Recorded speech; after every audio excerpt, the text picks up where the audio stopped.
Yes, that was the Masque of Red Death. So how did you feel about that story? It was a lot more flowery compared to the comic book version I read. All right, how was the comic book version different then? Can you... Just it's pretty much the same, just a lot shortened to where it's more like, more abridged. So it's just a lot shorter, but basically the same happened. Yeah, and have you ever seen any of those? This is actually, like I said, this is one of the better known post stories, and there's actually many like well, there's that comic book you said, but there are actually many like illustrations of the story. So I wonder, have you ever seen any of the illustrations of the Red Death? The only one I saw was from that comic book, and it looked like a figure dressed in entirely in red, but had like this weird like skull mask, like Yeah. a deer skull mask. Oh yeah, yeah. Like basically looked like death. Yeah, there are a lot of them do follow that same basic trend of the of it being draped in like a cowl or like a robe, and then some kind of a like a disturbing mask and thing. It's funny because I was looking up a little bit of research on this story because in preparation, because I mean I kind of knew what it was sort of about, but but I had forgotten a little bit. And there's this really funny illustration. I don't know if it's supposed to be the Red Death or if it's supposed to be one of like Prospero's guests. But there's like a topless woman in one of the illustrations. It was really funny. Like, okay, I wasn't expecting that. Yeah. The funny thing is, when I also think about illustrations of the story, the first thing that comes to mind is the Iron Maiden album cover, Dance of Death.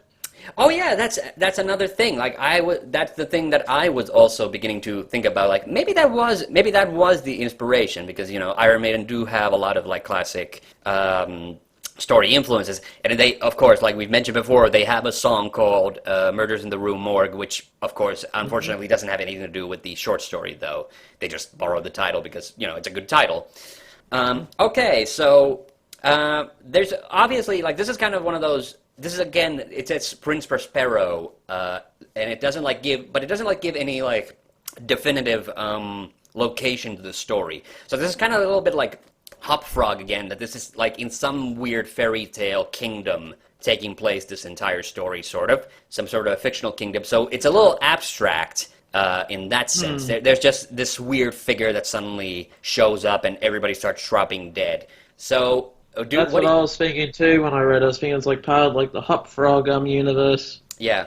So obviously this is mainly intended to be maybe like a bit of an allegory. So what do you think this Red Death is supposed to stand for? I want to hear your thoughts before I tell what... I was thinking a bit biblical. I was thinking like represented like Sodom and Gomorrah in a sense. Yeah, that there is definitely like that. It's like, they're having this big party when there's this outbreak of the Red Death, which is the disease. So, and the... Although... Yes? It can easily be interpreted as an incredibly modern story now, of like all the outbreak that's gone on in the world. It could be represented as someone snuck in that had the disease, and that's what got them all killed. Yeah, exactly. Yeah, and actually, now that I think about it, I might be mixing this. I said that I read this in high school, but I think I'm mixing it up with another post story that's very similar, which also has characters like holed up in a disease, but it's different because it ends with one of the guys who is dead and be kept in a separate room, getting like possessed by the embodiment of some like evil creature. So I might have mixed it up with this, but yeah. So anyway, so yeah. So what disease the Red Death is supposed to represent? I mean, it's a bleeding disease. So actually, the first thing that comes to mind for me is like Ebola or something like that, because that's what something like that. I was thinking that, or like the plague. Well, yeah, but, you have to remember that in the olden days, they called a lot of things the plague. It wasn't just the plague, like any, like, big pandemics, but what's the other infestations of, like, a disease, like, could be interpreted as the death. Yes. So there's a lot of theories about, like, which specific disease. So the most popular theory is that it's supposed to stand in for TB, that disease that I cannot pronounce. How do you pronounce it? Tuberculosis. Tuberculosis, yeah, the one that I can't pronounce correctly anyway. So, because obviously his wife died of that, but, like, I don't think tuberculosis, like, makes you bleed. I mean, it causes, like, inflammation of the lungs, like, very serious, and... It could, yes? speaking of like, it could also represent he was having a good time with his life, and it felt like some stranger being deaf just takes away from him. Yeah, exactly. It is kind of that's kind of like the morality aspect of this, that these guys are having this big party and well, there's this huge outbreak outdoors, and it's like it's kind of like divine punishment for their indiscretions. It's kind of it's a very straightforward story, like like you see, and to be honest, like that's why I've never really liked it. I'm sure there's some like symbolism with the colors and everything that's supposed to be there as well, but this one doesn't like have a lot of pomp and circumstance to it. It's just like this thing shows up and it kills them. It's kind of like, you know. Got, like Friday the 13th, I guess. Oh well, yeah.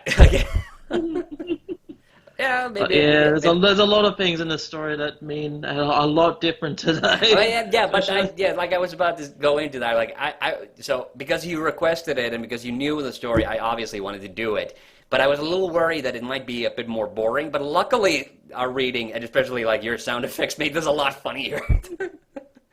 Yeah. And as I said, I read a bit of an abridged version that got, right to the point a little bit more quickly. Like, there was a lot of partying in the full unabridged version, wasn't there? A lot of partying. Yeah, exactly. So it has this masquerade. And that's the other thing. Like, so it's called the Masque of Red Death, but I should probably point out that the word mask in this is written as Masque.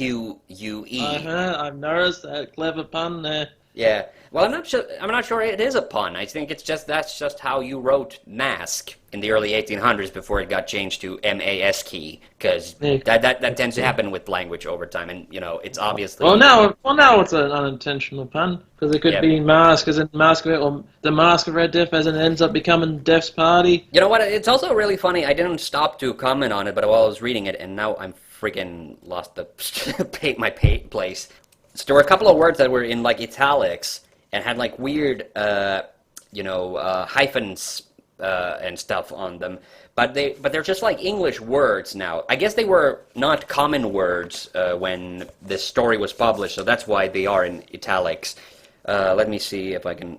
Well, yeah, there was decora. That's obviously not English modern, but it just means like decorations because he decor. Well, no, he disregarded the decora of mere fashion, so that's, well, I guess it could mean decorum as well. And when he says... Not decorum, just decor. Yeah, and also in that, yes, in the part where it said he had directed in great part a movable embellishment of the seven chambers upon occasion of his great feat, but feet is actually spelled F-E-T-E, and with E having that little... like fate? No, I think feet... Like, I think it is French because the second E, I mean, the first E has that chevron sign on top of it. So I don't know, occasion of this great feat. And I do think it means like feat, as in like you're doing something and you've accomplished something. Yeah, and bizarre was actually written in italics. I guess bizarre wasn't very well known in those days either. It was kind of an Must have been a very bizarre word to use back then. Yeah, exactly. Nowadays, of course, like you can't talk about both stories without bringing up the morbid and the bizarre. So it's like very much more common. And then there are like some weird ones, like there's blood has been hyphenated, but blood isn't like obviously. I guess that's just for dramatic effect. But roll, maybe it's meant to be pronounced as blood. Yeah. So in the thing, there's a lot of like side notes, like in oh God, I forgot what these are called. But anyway, so in the part where it says, when the eyes of Prince Prospero fell upon the spectral image, it then goes to a side note, which with the slow and solemn movement, if more fully to sustain its roll. Again, roll is in italics, and the O in roll also has that chevron over it. So, Rolle. Rolle. No, I don't think I think he is like for some reason Poe was. We mentioned this before that in other stories. This one didn't have it like that badly, but in some of those other stories, Poe would have like random either Latin phrases or French phrases. Yeah, like Murders in the Rue Morgue being a strong example. Well, yeah, but that one is set in Paris, so that makes sense. But in Berenice, sorry, I got it wrong again. Berenice, had like long sections that were in just Latin. I mean, we spent. It's not in the compilation in the discussion part, but I'll urge you to go back and listen to our Poecast number 2 because at the end of the story, we actually went through the trouble of trying to translate those, and I don't think we were any wiser for having done so. Like, we kind of figured out what the sentences meant. But ultimately, they didn't they weren't like that illuminating, I guess you could say. Was there another one? Yeah, but that's so I don't know. Maybe those were just weird, and I always forget like just how suddenly it surprised me when I was suddenly like on the final page, like oh that's just the end of the story then, huh? Yeah. But I think our reading of that seems to be a go-to with Poe is just ends with and they were dead. Well, yeah, and the reason Poe wrote a lot of short stories were because he obviously, he had to write them very quickly because, he had to get paid. And a lot of these were posted in newspapers and things and other publications. So that's how he made money. And that's why he didn't, write a lot of novels because that would have taken a lot of time he didn't have a lot of money, so he had to make money real quick a lot of the time. So that was the struggle. That was the struggle of being an author back in those days. I was about to say, nice to see that the entertainment business hasn't changed. Yeah, no, but it's kind of sad because I guess the big problem here is Poe didn't have. I don't know. Maybe he had a clerking job. That's usually what it was. But in those days. Whereas these days, an office job like that pays, I think, a decent wage. In those days, it was nothing. It was like H.P. Lovecraft, the same thing. And he didn't even do his clerking job very well. All right. That got really intense in the second half, didn't it? Yeah. That's a lot of. There's another story like this actually. I think it's called TheHande, where there's this creature that keeps, and I don't remember if it was a fish. It says TheHande, but it doesn't refer to a werewolf or anything. It's just a creature that keeps killing the protagonist's friends, and it ends with him. That kind of hound. Yeah, and it ends with him in a locked room with a gun, just waiting for the creature to come. So this is a story format that Lovecraft did several more times, but this is so Dagon, like I said, this is an very early story by him, so it's basically, this is kind of the prototype for the Cthulhu stories that he would later do. I don't think he did a Cthulhu story let me just quickly check where he is. And so Lovecraft, of course, is known for the Cthulhu stories, but do you know the other story cycle that he did? No, it wasn't Conan the Barbarian. That was his friend that did that one. Yeah, no. But he had this other one, which people don't remember nearly as well. But he had the dream cycle. The Yeah. I'm aware of that one. Yeah. The Dream Quest of the Unknown Kadath is that's the short novel, but it's about this character who travels into a dream world and has adventures there. I'm looking at this, and I'm not entirely sure. Maybe From Beyond is one of those, but Call of Cthulhu only came much, much later. He even wrote the Reanimator in the middle of all of those. Rats in the Wall might be one. I'm not sure, but so at any rate, by the 20s he was writing the Cthulhu stories in full vigor, if you will. And that's also the other thing, so what we mentioned already in the story. So Lovecraft had a belief that the 19th century, so the 1800s, were a mistake. So that's why he romanticized, the earlier decades. And he really, in his earlier stories, he also imitated Poe quite a lot. But then later, he did more of those cosmic terrors and things. And you can kind of tell, from that story, because he mentions anthropologists and history and stuff. So Lovecraft was very much into the sciences. So that's why a lot of his later stories have a kind of a sci-fi tinge. Yes, there's underwater creatures, but later on he just has, good old-fashioned aliens, if you will. And color out of space. That's not about aliens, but it's about something from space that causes a lot of terror in people. So what did you think of that story? That painted one hell of an imagination, I can tell you that. Yeah, and that is one of my favorite. Dagon is definitely one of my That's a favorite. good one, that one. That's a good one. Great. Yeah, Mm. and I gotta be honest, like I'm not really a big fan of the Dream Cycle stories anyway, because I think the Dream Cycle stories were more, they were more philosophical, so not a lot happens in those. It's more about like moods and transitions, and some of them are. You just said you accidentally called Dagon a poem, but actually that's what Lovecraft did. He actually did write quote unquote prose poems.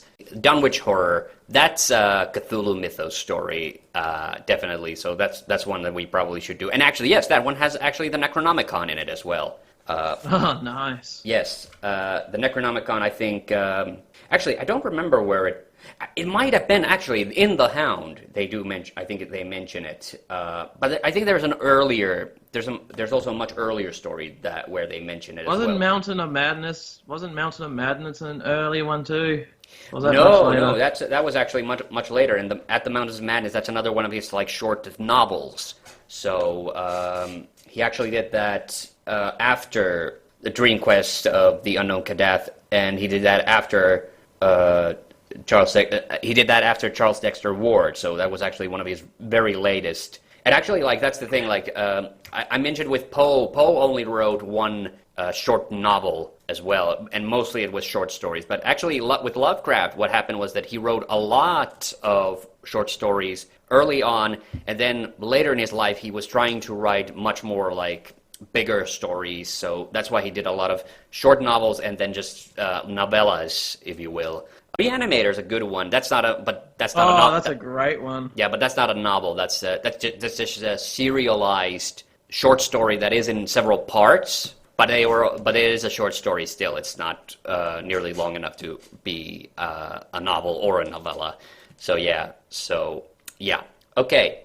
Do you have anything else you want to add to that? Not really. The story really spoke for itself, that one. Yeah. I mean, there wasn't much going on, but it did, to repeat myself, it did send my imagination running wild. Like, what could he see? Yeah. All the things he described just sounds pretty mind-blowing, if you ask me. Yeah, and that's a good punchy story. Like, that doesn't have, like, too much, if you will, set dressing, if you will. Yeah. A bit of a chilling ending, no pun intended. Yep. So, like, what you said was very true, kind of a proto Mr. Freeze. So he was preserving himself and basically just melted when that ammonia machine. That's what I got. Yeah, exactly. It wasn't quite as gruesome as the M. Valdemar story, but still like pretty like gross. The implication is like there's little puddles of Dr. Munoz all around the apartment, basically. Yeah. I imagine what he saw on the couch was just, a heavily deteriorated, very melted, like corpse. Yeah, but it could be that, and also possibly his clothes as well. And he wrapped up. Just a puddle in clothes. Yeah, that little detail gets me a little bit when he says he covers his eyes. So I think the implication is like his eyeballs are starting to like melt or something. So that's why he's kind of. But then again, if they had melted, like how did he write that note? Like maybe he just has very good like a very steady hand, I suppose. Yeah. All right. So like I said, so there's obvious parallels between this and the facts in the case of M. Valdemar, which we did on the Poecast, and very similar structure, very similar kind of finale, and kind of like a proto body horror, if you will. Like I think that's what you actually called that. That M. Valdemar story. And the M. Valdemar story is one of my favorite Poe stories, but I do have to say that it's not very much in like Poe's style, whereas it also feels like a kind of proto-Lovecraft story, which is why it works so well here. And, this because Lovecraft loved doing this kind of creepy, almost body horror type stuff at times. So another one that comes to mind is Herbert West a little bit, like the Reanimator comes to mind a little bit, and and definitely Color Out of Space. It has that kind of a moment in it as well. Yeah. So any other thoughts on that? No, not at all. Yes, and I like the narrator in It the was, story because I've said this before that I'm not the biggest Lovecraft fan, and one of the things is that his protagonists usually come off a little cold and academic, which I guess speaks to what kind of person Lovecraft was. He was a bit cold and academic.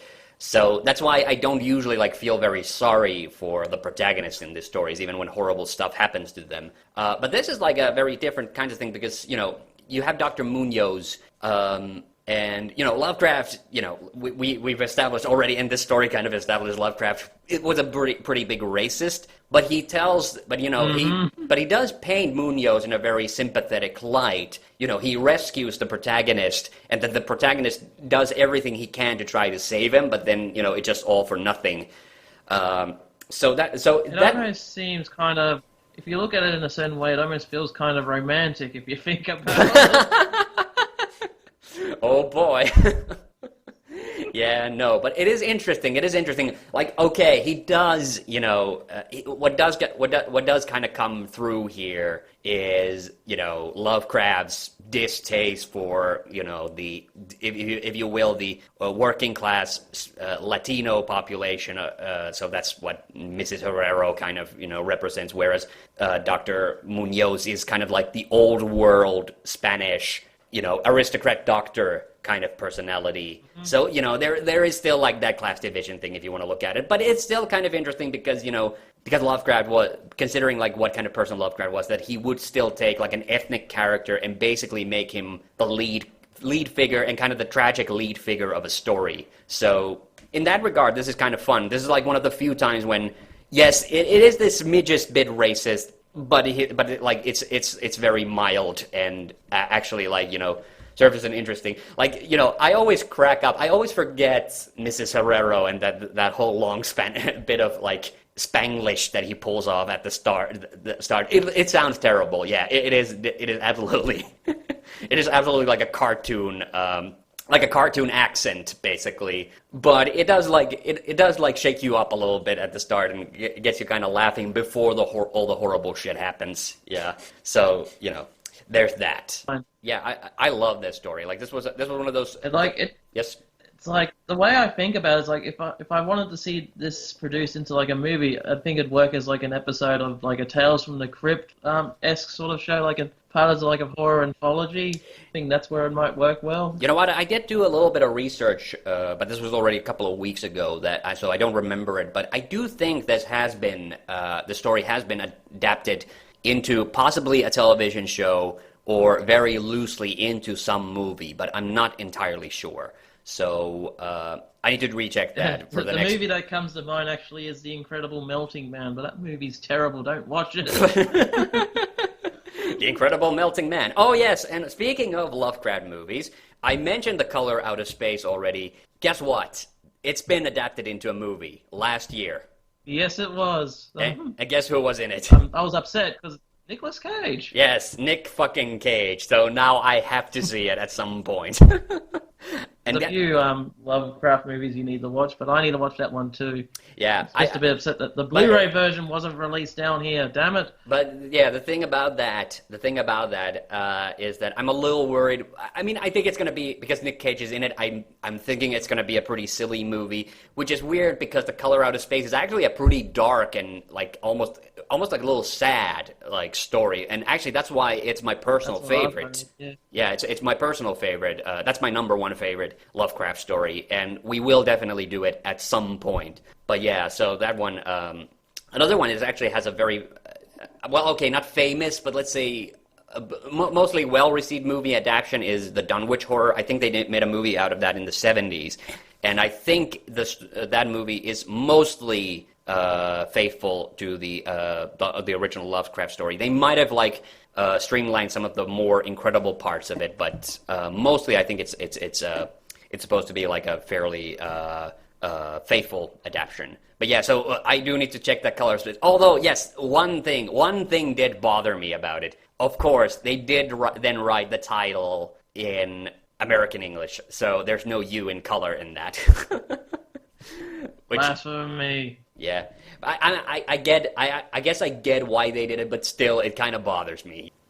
Yep. So the guy accidentally also walled the cat in the wall. All right. So Kaiser, what did you think of that story? That guy was absolutely bonkers, wasn't he? Yeah, exactly. Yes, and you probably noticed at least some resemblance to a couple of other Poe stories, or at least one that we've read before. And Defoe's real life too, like the alcoholism. Yeah, well, I should actually point out something, and I've been meaning to say this in some of the Poecasts in the past. And it's true that Poe did have a little bit of a drinking problem, but actually some of his like drunken exploits are actually exaggerated, because Poe had this one had kind of run luck after his death. The guy who wrote his official biography was actually somebody who really hated him. So he kind of like there's been a little bit. So he did have some drinking issues, and he did lose a couple of jobs because of drinking. But there's another thing that you should probably know about 1800s Americas is that everybody drank back then. So so it wasn't just him. But he was moody and depressed, and obviously it comes to bear. Because of everything bad that happened to him during his lifetime. But you probably noticed at least a little bit of a similarity to the Telltale Heart, no doubt. Mm-hmm. And then the plot device, definitely. Yes, and that plot device of walling somebody in is also prominent in another story of Poe's, not the premature burial, which you might think it is, but the Cask of Amontillado, which I think actually is in this collection. But that story is actually slightly different, because in this he's hiding the corpse, like the guy did in the Telltale Heart. But in the Cask of Amontillado, it's more similar in the sense that he literally bricks somebody into the wall. But the difference is in that story, the guy is still alive when he's doing it. Yeah, it's also showing Poe's love for police stories as well, like gruesome murders as well. Like yeah. Horror and police. Yeah, exactly. Towards the end. Yeah, so turns into a bloody episode of CSI. Yeah, and that finale definitely resembles the Telltale Heart quite a bit. But in that, it did get almost a little comical there at the end. I always love that finale, that the guy, especially like that he starts to speak and the cops are already leaving. He is phrasing it like that, like when he says, "Are you leaving, gentlemen? This is an excellently built house. Look at this wall." Yeah, it sort of turns like he felt so free that he got way too full of himself in the end, which in terms gave himself away. Yeah, which makes a little bit of sense, because like he thought that he's gonna get off scot-free, whereas you remember in the Telltale Heart, the guy was so goddamn loony that he thought he could hear like a heartbeat, yeah. and he like gave himself up, which that's the reason I always kind of hate the Telltale Heart a little bit. It's a good story, don't get me wrong. It's a funny story, I think, especially if you haven't listened to it. That was our very first podcast, so you should go and listen to that. But the guy is a little too cartoonishly insane, whereas this character is a little bit more. And in this character, they give a reason for why he is moody and grumpy and violent, because he's an alcoholic. So there's at least a little bit of substance. Is a bit more substance to it, because in the Telltale Heart, the guy was just insane. Good pun there. Substance abuse, substance. Yeah, exactly. And I love that. Yeah, I love that. I actually forgot that.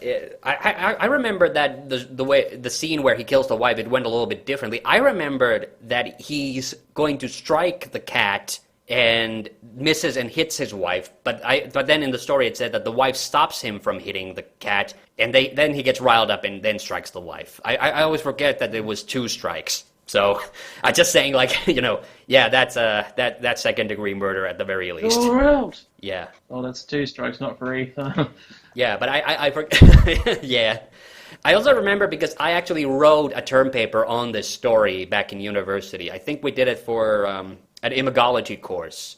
So I did read up on a little bit of Poe, on academic texts on Poe. So I have a little bit of a relationship. But that's interesting, because this is not one of those stories as I mentioned before, that I got into Poe in high school, but this was not one of the stories I wrote. I mean, what I read in high school, but this was actually the first story I read of this collection, because I think I'd heard of it, but I had never actually read it. And then when I read it, I thought, I was just thoroughly impressed. Like, goddamn, this is really good. So it became my favorite the minute I read it the first time, and yeah, it's always been one of my favorites ever since. Yes, we were thinking about also, just to quickly tell everybody that we were actually considering doing the Gold Bug, but we realized the Gold Bug is just as long as the Murders in the Rue Morgan, because that was the longest episode of the podcast we've ever done. We're saving it up for a later date now, because Kaiser has to go off. Yeah, sorry. Oh yeah, and I already plugged your Twitch stream. You're doing that after this. Yep. Yeah, well, hey, other YouTubers have shameless plugs in the middle of their videos nowadays, so, we might as well do the same thing. Yep. Make sure to follow me at twitch.tv/EmeraldRangers, where I stream every Wednesday, Saturday, and Sunday. Okay, so the same question we always ask at the end of this. What did you think of that story? The guy was a dick, a very stiff dick, but it was quite an entertaining story. A stiff dick, really? Yeah. Yeah, that was quite entertaining. I think the first time when I read that, I kind of didn't like it, I guess, because there wasn't a whole lot that happened. I mean, yes, a bunch of guys died, but it's kind of a slow descent, quite literally. It paints a very vivid picture in your imagination, though. I think it's more about the spectacle that you create in your mind with the story. Oh, yeah. Rather than the story itself. Yes, and another interesting thing about this story, of course, is that Lovecraft died before World War II. So this is taking place during World War I. And and there were submarines in World War I, but I don't think they were really like, submarine stories were not really a genre, I think, at this point. So this is actually a kind of a prototype, if you will. This does have like shades of Das Boot, of course, which is one of the ultimate submarine movie, basically. So yeah, so that's interesting. But yeah, that character, and that's something that a lot of people criticize this story for, is that Lovecraft was obviously painting the German submarine captain in a very unflattering light, because the U.S. and the Germany were also fighting on opposite sides in the First World War as well. But definitely the fact that he goes a little he really does go off the deep end, and the fact that he still insists that he knows he's going off the deep end, that's the part that doesn't really make a lot of sense to me. But yeah, there are some really great parts there, like the womanly Rhinelander and things like that. So yeah. I like how it makes you question of whatever happening is actually happening or not as well. A little bit, yes. But like I said, we still haven't done like a proper Cthulhu mythos story. But this one does, in a way, just like Dagon, it does kind of hint at the kind of stories that would come later on, because obviously... Oh, yeah. Yeah, the big one that we obviously have to do at some point is Call of Cthulhu, and of course, in the Cthulhu mythos, submerged cities and also fish folk are usually like, That's what I was worried was going to happen in the end. That's what I was worried was killing all the people. Yeah, but the thing is, the madness, that is something that was a constant Lovecraft thing, that all the men start to panic, and that's what kind of leads to their death. But yeah, this was a very, very early stories. I'm actually looking at these because once again, the thing that I'm reading this from is the collection H.P. Lovecraft: The Complete Fiction. So this was written after Dagon, and maybe Beyond the Wall of Sleep. I don't remember. No, that's not a Cthulhu story. Yeah. But still, this was still long before I think the Necronomicon had actually existed. So this is still in the proto Cthulhu phase, if you will. So, but yeah, so this kind of does hint at some things that Lovecraft would do in his later stories, absolutely. And yeah, so I do still think it does leave quite a lot to the imagination, which in a way is good. But it's also something that kind of bothers me. Like, I do actually kind of like the Lovecraft stories where the horrible things are then described. This is why I like my favorite Cthulhu mythos story is the Dunwich Horror, But that's another long one. We're gonna have to probably do that as a problem. We should probably do that maybe even as multiple unnamed horrors because it actually is quite a long. But yeah, that is still like I said, my love for this story has grown over the years, and nowadays I would actually count this as one of my top 10 favorite Lovecraft stories overall. Yeah, and I guess I don't have a lot else to add to that. Do you have anything else to add to that, Kaiser? No, Okay. other than great. I had a point now. I'm starting to lose it. No. Hearing a story, I know it takes place underwater, but I'm like, you could easily make like a sci-fi space version of this story too, quite easily. But yeah, I suppose you can. You know, we've joked about that. Or I've joked about that sometimes, that in the old Star Trek movies, when they have like the battle scenes, they are kind of like submarines in space a little bit, like kind of slow and clunky. And that's the only thing that I'm not sure is scientifically accurate, because I don't think submarines, even in the First World War, actually had portholes, because structurally the water could leak for all. well, yeah, it could leak, and especially and would most likely would leak because obviously the lower you go in the water, the higher the pressure is. So that's why that's the one thing about the story that smells a little iffy to me. But whatever, Lovecraft wasn't a seaman, if you will. That's the other thing, is like the fact that they just use seamen all through the story is like that always cracks me up a little bit. Yeah. Okay, but yes. Is seaman dog pig? Yeah, exactly. Okay, but yes, that has been another Unnamed Horror. Thank you for listening.